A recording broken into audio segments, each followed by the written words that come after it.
महाराष्ट्र राज्य परिचारिका संघटनेच्या वतीने आज राज्यभरात जे आहे ते काम बंद आंदोलन जे आहे ते पुकारण्यात आलेलं आहे। मी आज सध्या यवतमाळच्या वसंतराव नाईक शासकीय वैद्यकीय महाविद्यालय परिसरामध्ये या ठिकाणी जर पाहिलं तर साधारणतः 350हून अधिक परिचारिका जे आहेत ते या आंदोलनामध्ये सहभागी झालेले आहेत। विविध मागण्या ज्या आहेत या परिचारिका संघटनेच्या आहेत, ज्या शासन दरबारी अजूनही प्रलंबित असल्या कारणाने आपल्या या मागण्या सरकार दरबारी मांडण्यासाठी आंदोलन जे आहे ते परिचारिका संघटनेकडून या ठिकाणी करण्यात येत आहे। या काम बंद आंदोलनामुळे रुग्णालयातील आरोग्य व्यवस्था जी आहे ती काही प्रमाणात जे आहेत कोलमल्याचं चित्र जे आहे ते या ठिकाणी पाहावयास मिळतं। आपण पाहू शकतो कशा पद्धतीने संपूर्ण शासकीय रुग्णालयातील परिचारिका ज्या आहेत त्या या ठिकाणी आंदोलनाला जे आहेत ते ठिय्या आंदोलनाला या ठिकाणी बसले आहेत। काय नेमक्या प्रमुख मागण्या यांच्या आहेत आपण जाणून घेणार आहोत। काय नेमक्या मागण्या तुम्ही धरणे आंदोलन आज या ठिकाणी करताय, काम बंद आंदोलन करताय?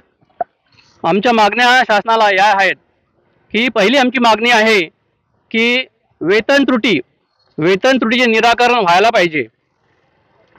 आणि दुसरी मागणी आहे की केंद्राप्रमाणे नर्सिंग अलाउन्स जो आहे हा मिळाला पाहिजे, कारण केंद्राला 7200 नर्सिंग अलाउन्स मिळतो आणि राज्यामध्ये अजूनही शासनाने तो मंजूर केलेला नाही।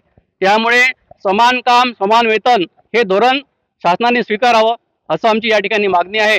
तसेच बिनपैशाची मागणी आमची एक आहे, कित्येक दिवसांपासून आमची मागणी आहे की केंद्रामध्ये जो बदल झालेला पदनाम बदल जो आहे तो शासनाने आम्हाला या ठिकाणी देण्यात यावा, ही आमची बिनपैशाची मागणी आहे। तर पदनाम बदल झालाच पाहिजे।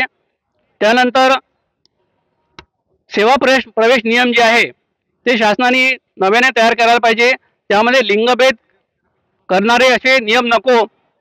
तसेच परिचारिकांच्या आस्थापनाविषयक काही त्रुटी आहेत त्या सुद्धा दूर करण्यात याव्या, अशा आमच्या काही प्रमुख मागण्या आहेत। जर पाहिलं या ठिकाणी तर 7व्या वेतन आयोगातील जे वेतन त्रुटी आहे ती या ठिकाणी दूर करावी, ही प्रमुख मागणी जी आहे ती या ठिकाणी परिचारिकांकडून घेण्यात येत आहे। सोबतच खाजगीकरणाच्या संदर्भात सुद्धा विरोध जो आहे तो परिचारिकांकडून या ठिकाणी आंदोलनाद्वारे करण्यात येत आहे। विवेक गावंडे, TV9 मराठी, यवतमाळ।